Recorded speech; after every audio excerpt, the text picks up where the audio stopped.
Hello, Mind Bloomers. This is Mind Bloom, the safe space at the intersection of mental health advocacy and breast cancer awareness. Mind Bloom is your podcast. Subscribe to hear more on female entrepreneurship and the juggling of family life, career goals, and romantic relationships. Not an easy task, especially if your physical and mental health need a big hug right now.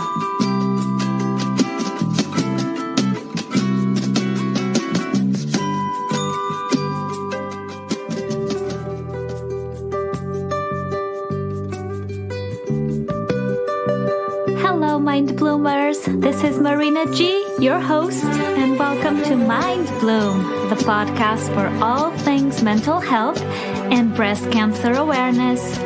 Before we dive into this week's episode, let me just say that Mind Bloom, the podcast, and the content at Mind Bloom U across all platforms is not intended to be a substitute for medical advice, diagnosis, or treatment. You should always contact your providers for medical counsel.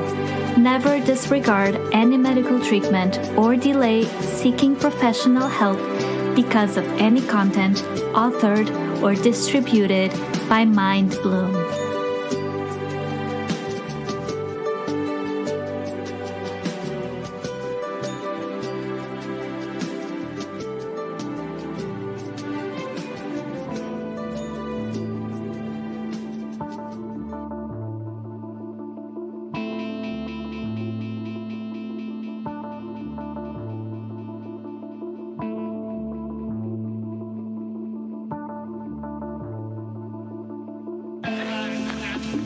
Hello, Mind Bloomers. Welcome to another episode of Mind Bloom. It's so good to have you back. Before we move on to the updates, let me just give you a quick reminder. Go and subscribe to Mind Bloom wherever you get your podcasts.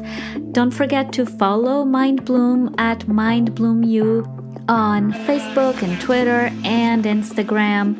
Oh, and Pinterest. Don't forget to subscribe to the YouTube channel as well. I have a few interviews on there already. People have been enjoying them. And most importantly, please remember to leave a review for Mind Bloom on the Apple Podcasts app. That would mean so much to me, and it also just helps the podcast be seen and be heard by others. So hit pause real quickly.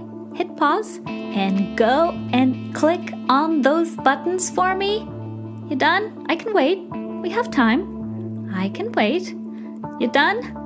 YouTube, check. Instagram, check. And while you're at it, you can send me an email to info@mindbloomu.com. Stay in touch with me through the Anchor voicemail thingy, or just send me a DM or leave a comment on any of the social media platforms. I look forward to seeing you there. I look forward to seeing what you're up to. If you have any questions, if you have any comments or feedback for me in terms of Mind Bloom, I'm always growing and always learning more and always eager to know more about podcasting and mental health and breast cancer. So please reach out. So I've seen other podcasts do this. They will give some kudos and some love to their listeners and to the people who leave reviews for them. And I want to do the same because remember a few weeks ago I was saying, all these numbers, the Twitter and the Instagram numbers, they're quantitative data, but they don't really say much about how people are enjoying and taking away from Mind Bloom. So I want to read one or two reviews just for you to get an idea. Also maybe some inspo in case you want to go on the Apple Podcasts. So my friend Marta Spurk, she is the host of the podcast The Empowered Woman, and she left me a really nice comment. She says, I have loved connecting with Marina and seeing the concept of this show. Women need community, and the focus on such a specific topic is so valuable. Thank you for this. Thank you, Marta. I appreciate it. Marta and I met a few weeks ago when we realized we both spoke the same language. She is from Brazil and I am from Portugal. And we became allies and good friends in this quest for helping others. Someone else on August 10th left this nice message. Marina Gee is such a positive and reinforcing light of a host. Her energy is very pure and, dare I say, lacking any cynicism. She also has an incredibly soothing voice that truly makes one feel at ease while she's sharing her honest insights and knowledge with you. Do yourself the favor and give this show a listen. You won't be disappointed. Thank you, Director Salazar. Thank you so much. He is also the host of another podcast. He is on Instagram at Director Salazar and Twitter. And we became friends and good supporters of each other as well. So as you can see, probably the majority of the reviews I have are from friends and fellow podcasters at this point. I may have 17, 19 maybe reviews. So not a lot. And, these come from just networking. And so I can't really say that, complete strangers are picking up Mind Bloom and listening to it and leaving comments. And that just goes to say how supportive and loving this podcast community really is. We're a close-knit group on Instagram and on Twitter. And we're just there to fortify each other and to just be honest if we have to and give good feedback and help each other grow. So there you have it. That was a little bit of qualitative data as far as Mind Bloom goes. As the reviews grow, I think I will share them with you, one or two here and there. Not so much for, the review itself and the words that these people are saying, because it's just so self-indulgent and I feel so good reading them. But it's not because of that necessarily. It's more because I want to stay true to my intention of showing you a little bit of the backstage of Mind Bloom. So if my podcast is a model for anything at all, just know that, 2 months in, I have maybe, like I said, 17 to 20 reviews, a little bit over 300 followers on Twitter, almost so close to 1,000 followers on Instagram. Facebook, we'll just leave it at that for now. I'm giving it a break. And who knows, this could just be a good baseline, a good benchmark if you're starting your own business or your own podcast or your own endeavor. When I see that an account I really like and that I think will be a great add to the Mind Bloom community, I will go on Instagram and text them and send them a direct message and say, thank you for the follow. Sometimes I follow them first. Sometimes they follow me and then I follow them back. But in any case, I always like to take a few moments to DM them and say I am open for collaborating and just learning more about them and about their motivations. Most of the times now, these little exchanges become the entryway for someone to become a guest speaker on Mind Bloom. So that was the case, for instance, with my good friend Claire from The Glass Elevator. That was also the case with a podcast called Our MBC Life. I hope to have them on the podcast to speak with us soon. And that was also the case with another podcast. It's called Three Black Talks. And I also hoping to have them really soon on Mind Bloom.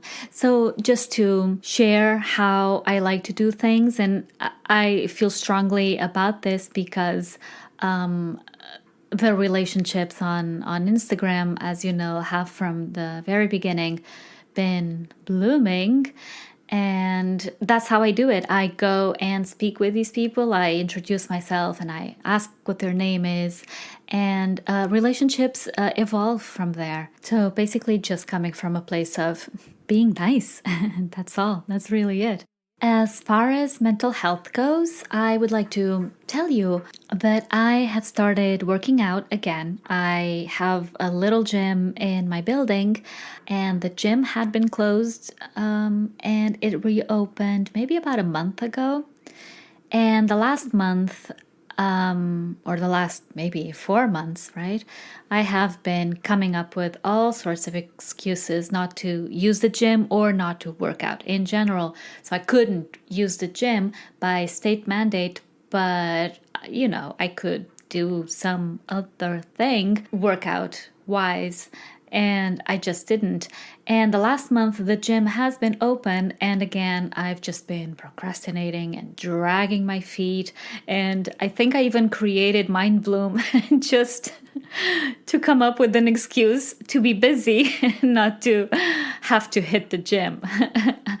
That's what I want to talk to you about this week. It's the extent of the procrastination that I will go in order not to put on my tennis shoes. I was going to say sneakers. Not to put on my tennis shoes and my gym gear and go, spend 30 minutes in the treadmill. Summers in New York are brutal, as you probably know. So I really don't like the heat. So you're not going to find me out in August running in a park. It could be 3 a.m. I don't care. I can't do it. So there's another excuse. It's July. Oh, it's August. No, I can't do it. So it always comes to this point where I'm starting to feel so stiff, and I'll start having shoulder pain and back pain. Then just my wrist hurts from the mouse, etc. So when I come to that point, when I really, really, really feel that the pain is starting to get to me more than the nuisance of putting on the running shoes, that's when I go and do something about it. So I started going last Monday. Usually the cycle usually goes like this. I will be super intense, super responsive, super assiduous. So I'll go for 7 days a week, and I try my best to do from 40 minutes to an hour. So this is how it goes. But then I only do it for I don't know, 2, 3, maybe 4 weeks, maybe at the very most. And then something happens and I shift gears really quickly. And the excuses just rain. So, and then it goes from all to nothing. And because I know this, I try every single time to go around this fact and just have a different approach to, working out, whether, it's running outside or going to the gym. So this time what I'm doing is I'm promising myself, I'm trying to convince myself as I tie up the shoes, trying to convince myself to only go for 20 minutes to the treadmill. Just gonna do this for 20 minutes. Marina, you can do this. It's only 20 minutes. You're in and out. No one's even gonna notice. You won't even break a sweat. It's gonna be fine. The fact is I do go and then I spend more than 20 minutes, because what's ridiculous about this whole story is that I don't even dislike it when I'm working out.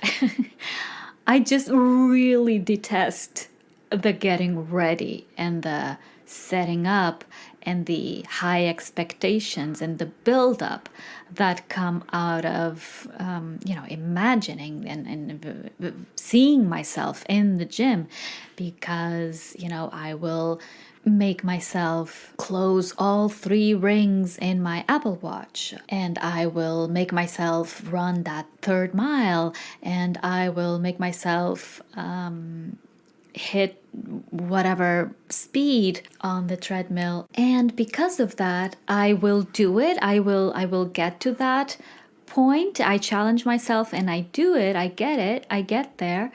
But then I also get, after a couple of days, a couple of weeks, I get really tired and I start getting really hungry and tired and cranky. I like the changes that I see in my body. I like the feeling of staying fit, but I think I overdo it every single time. And then I burn out. And then I just don't want to do it anymore. I've also been giving this some thought because, if I like it when I do it, why don't I do it more often? I love ice cream. I could eat ice cream all day, right? So I like the gym. Why don't I stay on the gym all day? So some people, just really love it and just spend hours there. Well, I am not that person. I will grab a chocolate croissant or ice cream or even, heck, apple with peanut butter. I will do that a million times before I make myself go to the gym. So my question was, therefore, if once I'm there, I even mildly enjoy myself, as in I feel accomplished, I feel I met a goal and it feels good and you feel energized, and then you take a shower and you feel super good. Why don't I make a habit out of that? Why don't I incorporate this whole feeling goodness into my daily routine, right? Instead of doing it seriously, intensely for 3-4 weeks and then stopping. So I was thinking, and I think what it is for me is that I somehow associate the gym and this, routine of going to a gym or to just running outside. I associate it with stability and maybe even happiness and just, having a good, comfortable life where nothing around you seems to be crumbling apart. Right? So your body is stable. It's doing what it's supposed to do. You're pushing it to whatever limit it is. And the body is obeying you and meeting what you need to do. So I think I associate working out and the gym and exercising with that, with stability, with a good life. And the problem is I am scared to death of reaching that point of stability and equilibrium, balance.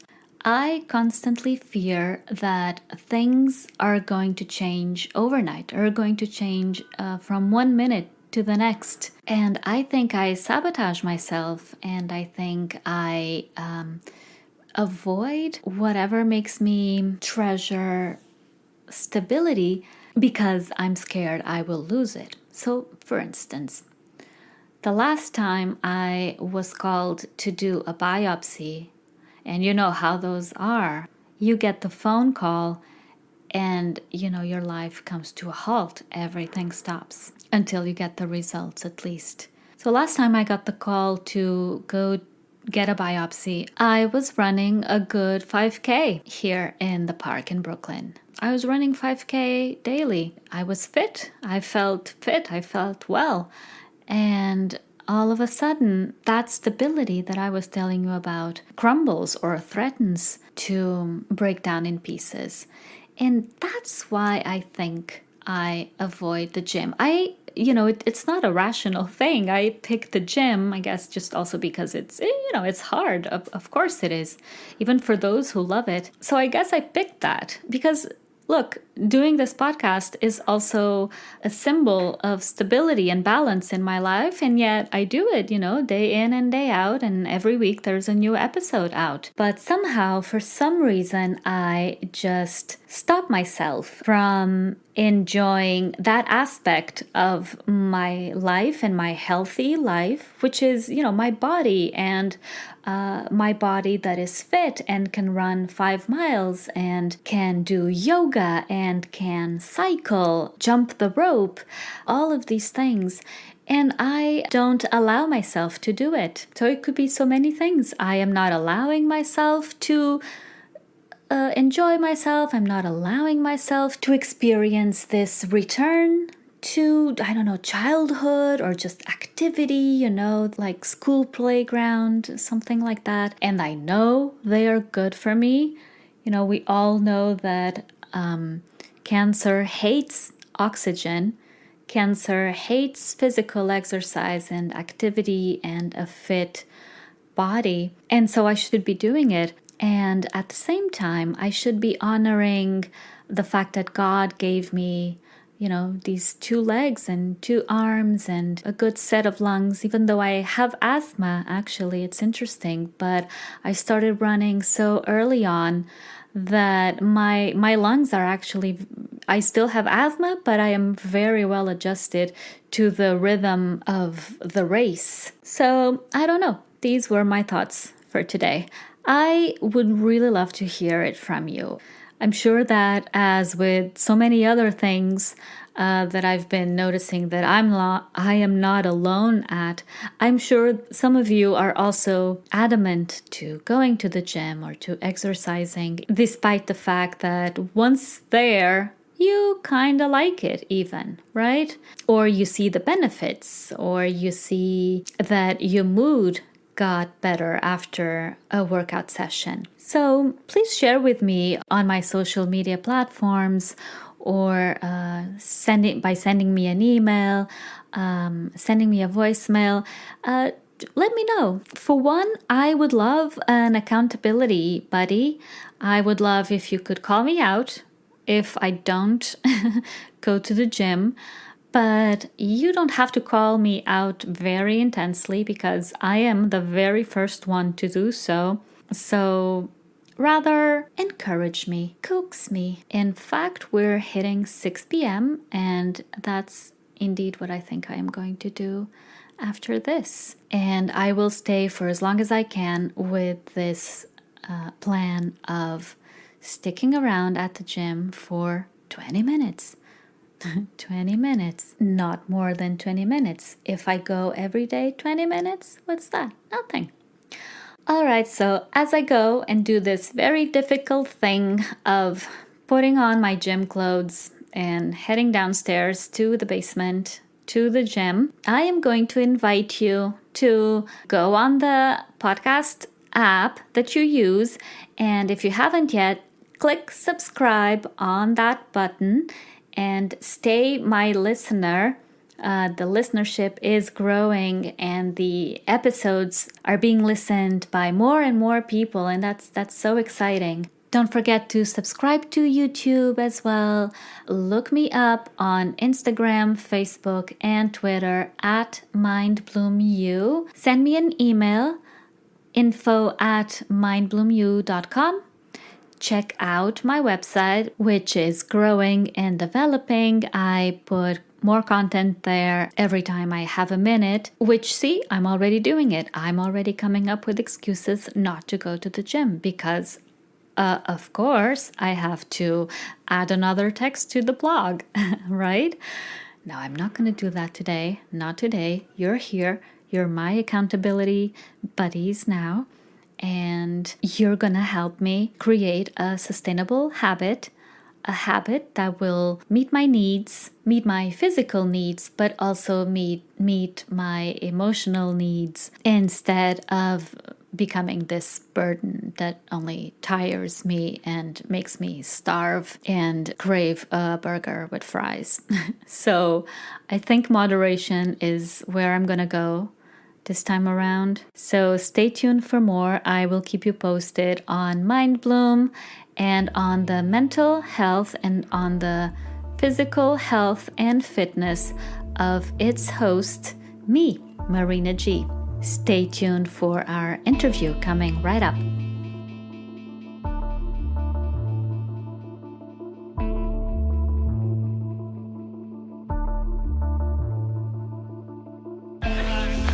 Our guest today is the wonderful Jaya Jaya Myra, a research scientist turned natural health advocate. She is known as the wellness lifestyle expert and is the go-to media expert on mind-body wellness, stress management, mindfulness, food for mood, and natural healthy living. She's a best-selling author, a TEDx and motivational speaker, and she's the creator of the Well Method. After healing herself naturally from debilitating fibromyalgia, Myra developed the Well Method to teach others the 4 cornerstones of a healthy, purpose-driven life. Her approach to mind-body wellness, social justice, spirituality, and purpose shows why one-size-fits-all solutions don't work for everyone, and how to find what will work for you is what matters the most. Myra's debut book, Vibrational Healing, Attain Balance and Wholeness, Understand Your Energetic Type, is now published in 10 languages and is available worldwide. Her upcoming book, The Soul of Purpose, will be published in January of 2021 by Post Hill Press. With a strong desire to give back, Myra is the founder and executive director of the 401c3 nonprofit organization Gita for the Masses, teaching spiritual practices that promote conscious character development, interreligious dialogue, and interfaith harmony. You can see why I am so excited and honored and thrilled to have Jaya Jaya with us today, and I am absolutely certain you're going to love this interview. So stay tuned for more.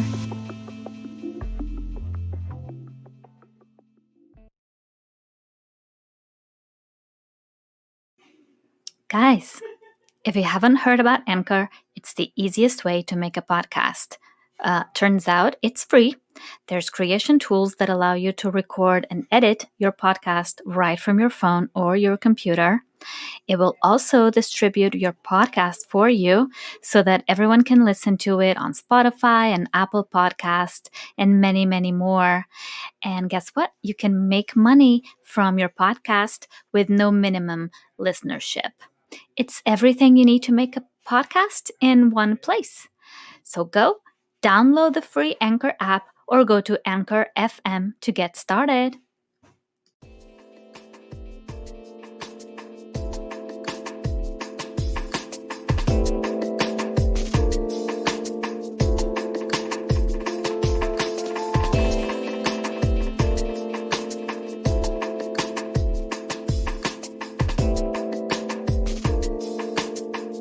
Jaya Jaya Myra, hello and welcome to Mind Bloom. It's so good to have you. I'm such a big fan. I cannot even believe that you accepted my invite to come on. I'm super excited to be here. Thank you so much for inviting me. Oh my gosh. I'm gonna just go into this conversation. I can't wait to hear your answers. What makes your mind bloom, Jaya Jaya? Oh my gosh. Honestly, it's this quest for self-discovery and making the world a better place. Like just figuring out what makes me, what makes me tick, what I can do to utilize my own talents and gifts to make the world a better place. Those are the things that really set me on fire. And being able to help other people do the same thing. And you do. Absolutely. Yeah. I mean, from your podcast to your YouTube channel, your Twitter feed, Instagram, you definitely give us so much insight into not only your journey, but, tips to help us as well to become better and healthier. I like to motivate and inspire people. I think that that's super important. The best way that we can help other people to succeed is to inspire them and encourage them. Not to try to be bossy or say this is the right way. It's like, what can I do to actually set you on fire to make your life better? So I'm always trying to motivate, to inspire, to share my story. I will answer any question people ask me. I am an open book. I don't think that we should have stigma towards anything or secrets. So I'm an open book about everything, and I'm here to share my journey with other people so that other people know they're not alone. You are, yeah, absolutely. So speaking about your journey, I am so curious because you were a cancer immunology scientist. I was, yes. Right? Would you please walk us through this personal journey of yours into self-inquiry? So why I'm doing that, and now why I'm an author and run like a boutique PR firm. Yeah. So basically, there was a few things going on that kind of culminated at the same time, which led to a big change. So to make a really long story short, the biggest part of that was when I was diagnosed with fibromyalgia, because it really wrecked and debilitated my life. Like I wasn't functional. I had such horrible headaches and brain fog and fatigue and physical pain in my body. I literally wasn't capable of doing my work anymore. So that led to huge, massive change. But parts of the things that led up to that was being dissatisfied, no longer wanting to test on animals. I had a huge crisis of conscience working in the pharmaceutical industry and in academia. We always have to test on animals for preclinical trials. And it never made sense to me. Why are we killing a creature to try to find health and healing for another creature? It's there's got to be a better way of doing things. So the icing on the cake to me was when I was diagnosed with fibromyalgia, and literally the Western medical system could not do one single thing to make me better. In fact, every treatment, everything they tried actually made me physically worse and feel more sick. So I just walked away from Western medicine completely. Not like it was a bad thing, but I knew with my scientific background and training, they were ill-equipped to deal with chronic conditions, especially back in the day when I was diagnosed, 2007-ish, somewhere around there. 13 years ago? We know a lot more now than we did back then. Doctors didn't have any good resources at that time, or at least the people I was seeing. They just wanted to throw prescription drugs at you. Definitely not my way of combating or dealing with things.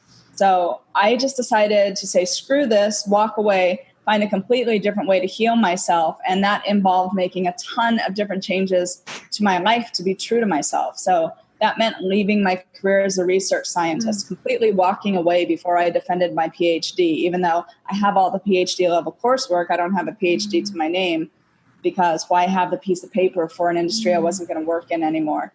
And I eventually started leveraging skills that I had been using all along, like my strong skills in writing and technical writing, and then just started making a career off of that. So then I eventually started my first communications consulting company. Now I'm actually on to my second communications and PR consulting company, author and speaker. So all the work that I'm doing now is really in alignment with my core values, with my ethos, with my talents and gifts. And so I'm able to take everything that God has given me to be successful and to put that out in the world to help make other people successful, whether it's sharing my insight and knowledge in natural health and wellness, things that I've learned from my spiritual tradition, or just my innate skills in writing and communication to help other people spread their message. I can say that everything I do now is 100% in alignment with my values and my ethos. And thanks to that, that's probably the primary reason I don't ever get sick anymore. So not only did I fully heal from fibromyalgia when Western medicine says that there's no cure,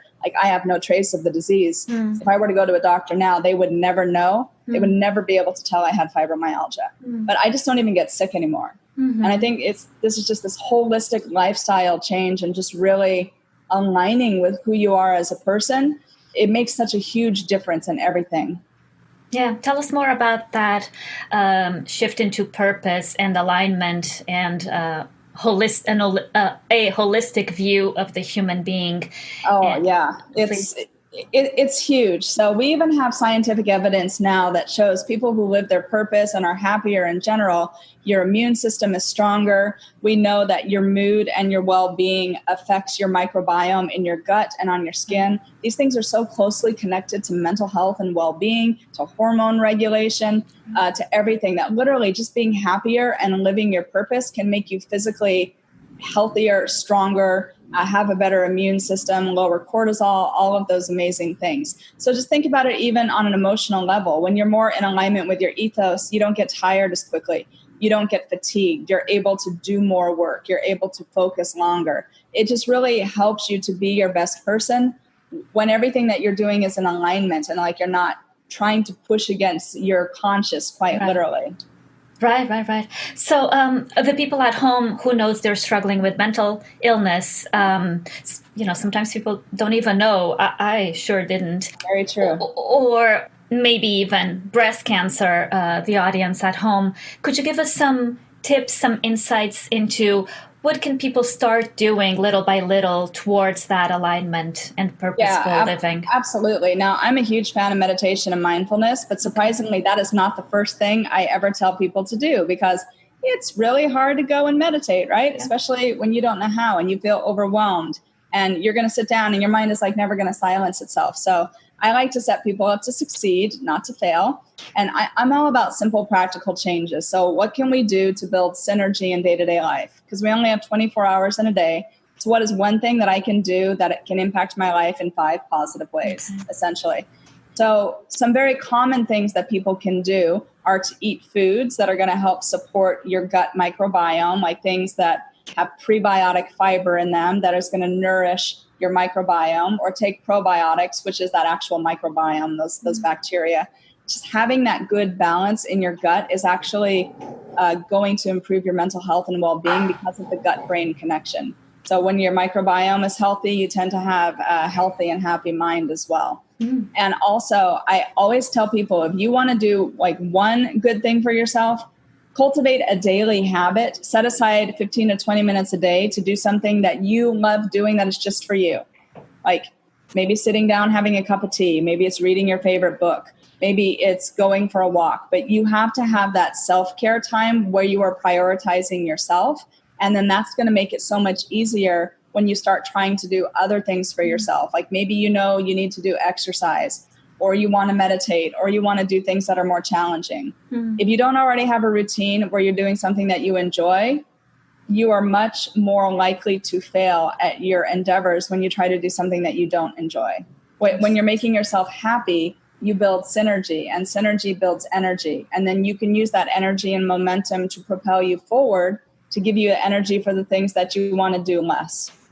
That's perfect. So those tips are actually very organic in the sense that you don't have to go and buy a book. You don't have to go and listen to this or that. You have those things with you already. Absolutely. Yeah. And same thing like the food that you put like in your body. Like you can eat foods that are going to boost your mood and your mindset too. Like there's some foods which can cause depression and anxiety, like processed sugars, things that cause like addictive behaviors. Definitely stay away from those sort of echelon of foods. They're not going to help your mental health. But have foods that stimulate dopamine and serotonin and norepinephrine in the body, like bananas, dark chocolate, and cacao. Who doesn't like dark chocolate, right? I know there's some people, but dark chocolate is really good for you. Or go for blueberries, eat the bananas. Eat the foods that make serotonin in the body, like have salmon or things with omega fatty acids, hemp seeds, chia seeds, chicken and poultry, milk, if you have that kind of stuff. You can find vegan and non-vegan options that are going to help you. So we all eat food every day. Go eat food that's going to help boost your mood at the same time. Absolutely. Is coffee okay? Oh, man, I love coffee. But, it is a very highly processed thing. So I always try to go for coffees that are lower in acid, like the darker roast, like the French roast and stuff, because I like to eat more of an alkaline diet that makes my body feel better. And I like to have coffees that are like organic in nature and not decaffeinated, because a lot of times the decaffeination process is pretty toxic. Right. So you can always do a little more research into that. But I always try to get fair trade, organic certified, and super dark roast beans. And I really do enjoy that. I have to have a nice little cup of espresso and my vegan milk alternative pretty much every day. It makes me a happy person. Yeah, right. Is cold brew is a better process though? I love cold brew because it actually has, it's got like, I think the least amount of acid of any coffee. Yeah. So I either go dark roast or cold brew because they're definitely both better options for you. And tea. Man, I can't say enough good things about tea because it's mood boosting as well. And it has theanine and it's antiviral, so it can help you during COVID. Just pretty magical stuff. Yeah, no, absolutely. And it's so easy. I mean, I feel so motivated right away. Yeah, absolutely. Tell us about your well method.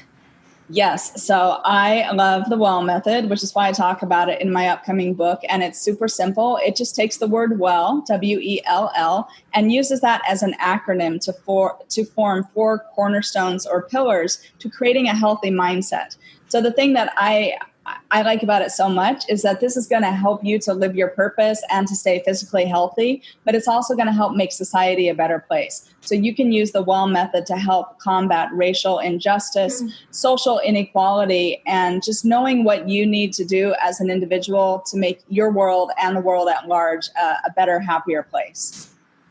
So what is the acronym? So, well, I will just do very, very brief on each of them here. So the W stands for work-life harmony. And I never use the word balance because I don't like the word balance. And there's many reasons for that. But I don't think we're ever in balance. That would mean you're giving equal portions of time to everything in your life. And we all know that that's just, it's just not possible. Even relationships are never fully balanced. There'll be one person who's doing more of something and less of another. And it's the same with our own life. So it's more about what can you do to cultivate harmony so that you're happy, that you're comfortable, that you feel that you're satisfied. So work-life harmony starts by understanding what you need to succeed as an individual and to know that what you need is not the same as what someone else needs. Like maybe it's advocating for time off to go to a kid's sports games or concert or recitals if you're a parent. Maybe it means being able to take the time to be a caregiver for someone in your family or to be home when they're sick. Maybe you need flexibility to work from home 2 or 3 days a week. I mean, a lot of us have that now anyway, but pre-COVID, that was a luxury for a lot of people. So it's really understanding yourself and what you need and really advocating for that in your workplace. And if you can't get that in your workplace, working towards a job that is going to make you happy, to where you can have the flexibility that you need as an individual to succeed. So very huge on, again, that self-inquiry necessary to know what is important for you and what is going to make you happy. So know what it is for you, advocate for yourself.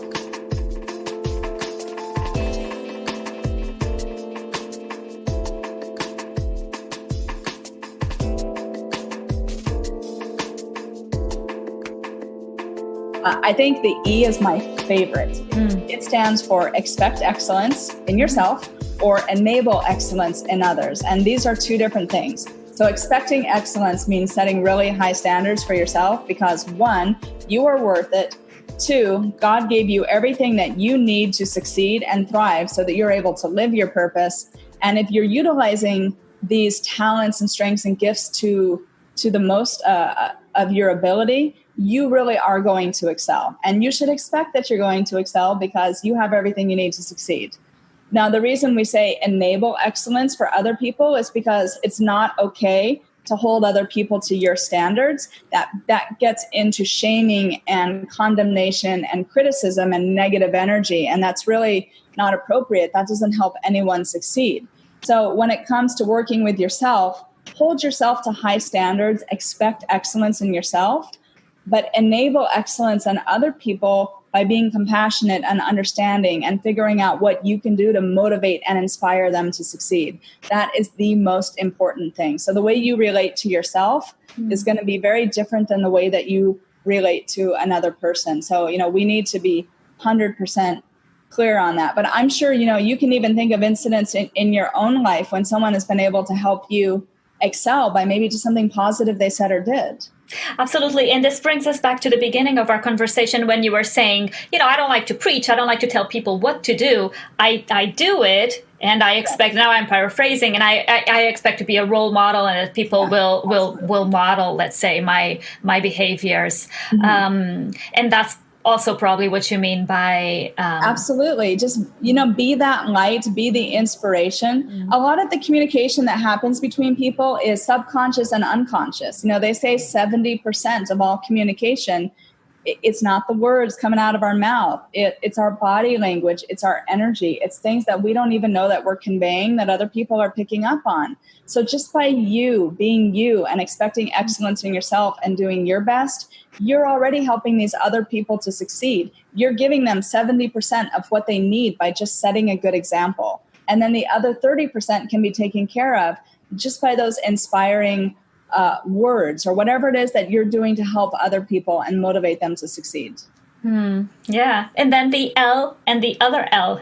Yes. So live your purpose and live from a place of love and not fear. So living your purpose, we've talked a little bit about purpose, but the things that we haven't talked about is how it's connected to spirituality and health in a very direct way. So when you look at Ayurveda or Chinese medicine, these are two ancient systems of medicine that both utilize a 5-element system. Now, the 5-element systems in both is a little bit different, but it's the very same principles. It's like 5 elemental principles of nature that have different energies, just differences associated with them, like earth, water, fire, air, space. Like earth is very solid and dense, and air and space are very like airy and floaty. So this relates to the physical body structure. It also relates to your temperament, to your emotions, to your psychological disposition. So the physical body is made out of an elemental composition. And it is my firm belief from everything that I have studied, that I have learned in spiritual traditions, putting things together, that it is literally your purpose is what shapes your entire elemental constitution, your Ayurvedic profile. Everything that you are was shaped from a causal seed based on your purpose for living. So it was like you and God knew your purpose. And so you were given the physical body structure, the emotion, the temperament, everything that you need to succeed. So when you go to church or you go into a spiritual circle and they say, God made you perfect, you got everything you need, we can look at that from a spiritual science perspective and say, the reason why you have all of this is because purpose created it. Your purpose was there before you even existed. So you were created perfectly to live your purpose. This is why your physical body structure and the elemental composition of it matches perfectly with your talents and your gifts. Like earth element can tend to make you very earthy, like you can be very rigid, very firm. It also gives you skills in writing and organization, in management, project management, things of that nature. People who have a lot of air element tend to have a lot of creativity and insight and just different aspects that are going to like make each and every person thrive. So it's so important to live your purpose, from the physical health things we talked about earlier, all the way to understanding like that this is the root of your spirituality. Like your personal one-on-one connection with God can literally be felt through living your purpose and using everything that God gave you to succeed. So it's so deeply potent for mind, body, and spirit well-being that you can't get away from it no matter what you do. I see. And it goes back again to that individuality, that Western medicine with their umbrella, one size fits all cannot really one size fits all can't do anything because we're all different. We all have a different elemental constitution, which means we need different things to succeed. Ayurveda and Chinese medicine, they know if you're a different elemental constitution or a different imbalance, you're going to need a different way to heal yourself, to bring yourself back into balance. Like when Ayurveda may prescribe one herbal supplement for one person, another person, even with the exact same problem, they could end up giving a different remedy to, just because the constitution is different, which means like the starting point and the source of the problem is different. Like you can have five different core problems that are going to manifest in the same way. So you're actually targeting like the core issue and not the manifestation of the symptoms. I see. So, like purpose is kind of the same way. When you look at purpose, it's like that underlying thing that creates everything else. So once you start to get to understand your purpose and your constitution, you can work in either direction to fine tune and better understand yourself. And living your purpose automatically leads you into the second L, which is love, not fear. So we get a lot of fear-based reactions in our society. This is like at the root of all prejudice, of all discrimination, any sort of racial inequality, casteism, things that we still see worldwide that are problematic. And so anytime that you're in a place of reaction, that's going to come from a place of fear. It's going to be rooted in some kind of a past event because you've conditioned your mind to react. So being responsive is coming from a place of love. It's enabling you to be in the present moment so that you can say, what is the situation that is happening now? And I don't want to let that anything that's happened to me in my past condition how I'm going to react now. Like, I love to use the example of a dog. Maybe you're 5 years old, you get bit by a dog.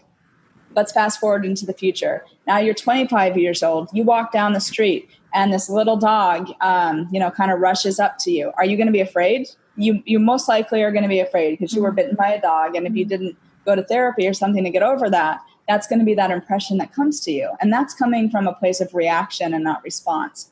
So response is going maybe you start to freeze up and then you go, hey, this dog was not the dog that bit me 20 years ago. This dog right here, right now, I know is very nice and loving. It's my neighbor's dog. It means me no harm. And I'm going to change my reaction by being loving and kind to this animal. Right. Then that enables you to respond and to start to overwrite that subconscious baggage that has become a part of you due to what's happened in your life. So being responsive really just means being aware. What has made you you? Are you reacting because you have an impression in your mind from something in the past? And what can you do to overcome that so you can be fully present to the situation now? Yeah. And there's many instances that go the other way. We have positive impressions from the past. We bring that into the present, and maybe the present situation doesn't warrant that. Maybe you need to be more discerning as to the people that you're interacting with. So responding and being present is hugely important for spreading love and tolerance in the world. It's the only way we're going to get to a place of understanding. Yes. And it's the fear really around us that is igniting all of these, political and economic and social. I cannot tolerate anything where people are shutting out other people or excluding them because of the color of their skin or what they believe or what religion they are. That is not appropriate. So I work very, very hard to not just talk about physical and individual health, but to talk about societal well-being as well. Yes. Oh my gosh. Yes. Which leads us to your next book, The Soul of Purpose. Yes. And I love it that you have, well, of course, purpose in your title because it's all you do and it's all you advocate for. And then soul, which speaks so intimately to this spirituality you were just telling us absolutely. And individuality you were telling us about. Yes. So tell us more about The Soul of Purpose. So the reason that I titled it The Soul of Purpose was I really wanted people to understand, what are the roots of purpose itself? Why is it so central to everything? Most people just don't understand how truly far-reaching the implications of purpose are between societal health and individual health and spirituality and everything. So it's if purpose had a soul, this would be what it looks like. This is everything that it impacts, and this is what you can do to nourish it and to understand it in your life. So the book does talk about the WELL method and outlines it. It teaches people how to find your purpose, how to determine your elemental constitution, and also how to create a customized blueprint for wellness and well-being in your life. Since there's no one size fits all, it's learn to identify who you are and what you are, and then you fill out this bespoke plan that's going to help you live your purpose and stay healthy. Then the book also talks about my own journey on a very practical kind of day-to-day level.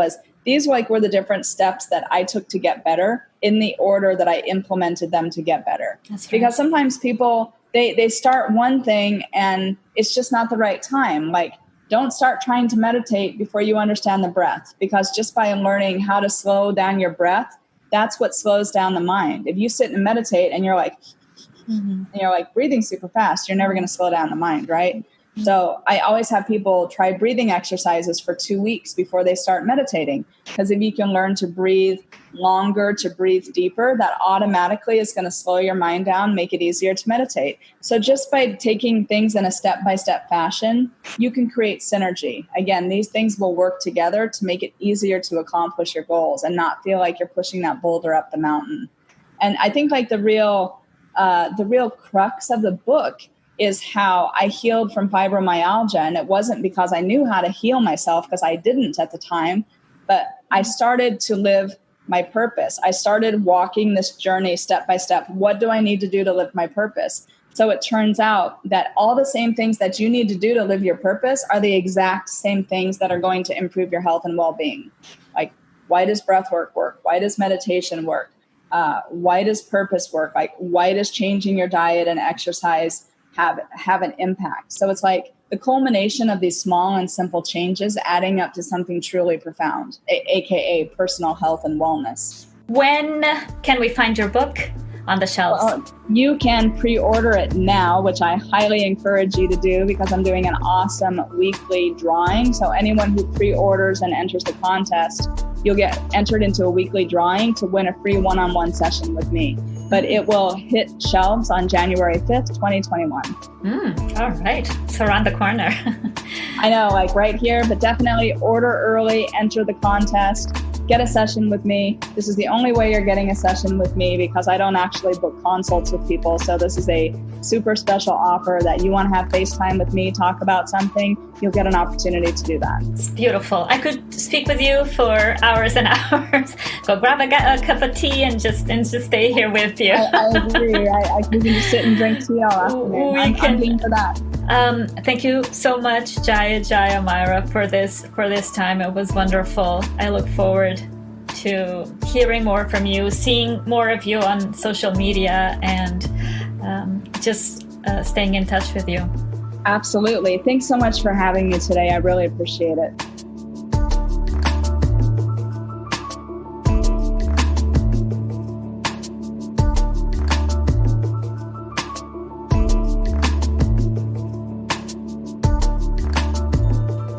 And that was our episode for this week. I hope you enjoyed it, and I hope you were able to take away some useful tips and tools to use in your own life. Don't forget to subscribe to Mind Bloom the podcast anywhere you stream your podcasts, and please leave a message on the Anchor FM voicemail if you have any questions or comments for me. Also, please leave a review on the Apple Podcasts app. That would help the podcast reach more people. That would be great. Follow Mind Bloom on Instagram, Facebook, and Twitter at MindBloomU, and check out my website, mindbloomu.com. Don't forget, a new episode every Tuesday. I look forward to spending time with you again next week. Be well and stay blessed. Bye-bye.